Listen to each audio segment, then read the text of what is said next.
First sari നല്ലൊരു diagonal പാറ്റേണിലാണ് ഇതിൽ ഡിസൈൻസ് വരുന്നത്. ഈ ഒരു സ്റ്റൈലായിരിക്കും ബോഡി കംപ്ലീറ്റ് വരിക. വീണ്ടും കോമ്പിനേഷൻ സെയിം തന്നെ, എല്ലാ സാരീസും ആ ഒരു ബ്ലാക്ക് ആൻഡ് ആ ഒരു മെറൂൺ ടോണിൽ തന്നെ വരുന്നത്. ഇതും ലഹരിയ ഡിസൈൻ തന്നെ, ഡയഗണൽ പാറ്റേണിൽ തന്നെ ആയിരിക്കും. നെക്സ്റ്റ് ഡിസൈൻ നല്ലൊരു ജോമെട്രിക്കൽ പാറ്റേണിലാണ് നെക്സ്റ്റ് ഡിസൈൻ വരുന്നത് കേട്ടോ. ഈ ഒരു സ്റ്റൈലായിരിക്കും വരിക. നെക്സ്റ്റ് ഡിസൈൻ വരുന്നത് നല്ലൊരു ഫ്ലോറൽ പാറ്റേൺ, ഒരു ലീഫ് ഡിസൈൻസിലാട്ടോ സാരി വരുന്നത്. ഈ ഒരു സ്റ്റൈലായിരിക്കും.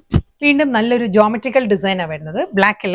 വീണ്ടും ബ്ലാക്കിൽ നല്ലൊരു അബ്സ്ട്രാക്ട് ഡിസൈൻസ് ആണ് സാരിയിൽ പാറ്റേൺ വരുന്നത് കേട്ടോ. ഈ ഒരു സ്റ്റൈലായിരിക്കും ഫുൾ സാരി വന്നിട്ട്. നെക്സ്റ്റ് ഡിസൈൻ നല്ലൊരു ലഹരിയ പാറ്റേൺ തന്നെ കേട്ടോ. ഡയഗണൽ ആയിട്ടാണ് സാരിയിലെ ഡിസൈൻസ് വരുന്നത്. നല്ലൊരു ആരോ ഡിസൈൻസ് ആണ്. വീണ്ടും ജോമെട്രിക്കൽ പാറ്റേൺസ് തന്നെ വരുന്നത് കേട്ടോ സാരിയിൽ. നല്ലൊരു സ്മോൾ ഡിസൈൻസും അതും ലഹരിയ പാറ്റേണിൽ തന്നെയായിരിക്കും ആ ഒരു ഡിസൈൻസും വരിക. എല്ലാം സെയിം കളർ പാലറ്റിലും സെയിം കോമ്പിനേഷൻ തന്നെ വരുന്നത് കേട്ടോ. ഡിസൈൻസ് ആണ് മാറി മാറി വരുന്നത്. ഇത് വരുന്നത് നല്ലൊരു വെർട്ടിക്കൽ ആയിട്ടായിരിക്കും ലാസ്റ്റ് സാരിയാണ് വരുന്നത് കേട്ടോ. നല്ല ബ്യൂട്ടിഫുൾ കളക്ഷൻസ് ആയിരുന്നു. വളരെ കംഫർട്ടബിൾ ആണ് നമുക്ക് ഡ്രേപ്പ് ചെയ്യാൻ. നല്ലൊരു സ്റ്റൈലിഷ് ലുക്കുമാണ് സാരിക്ക്. എല്ലാം നല്ല നല്ല പാറ്റേണിലായിരുന്നു വന്നത്. സെയിം കളർ പാലറ്റിൽ തന്നെ ബ്ലാക്ക് ആൻഡ് വൈറ്റ് കളർ തീമിൽ നല്ലൊരു ജോമെട്രിക്കൽ ഡിസൈനിലാണ് സാരി വന്നിരിക്കുന്നത് കേട്ടോ. ഒരു ട്രയാങ്കിൾ മോട്ടീവ്സ് ആണ്.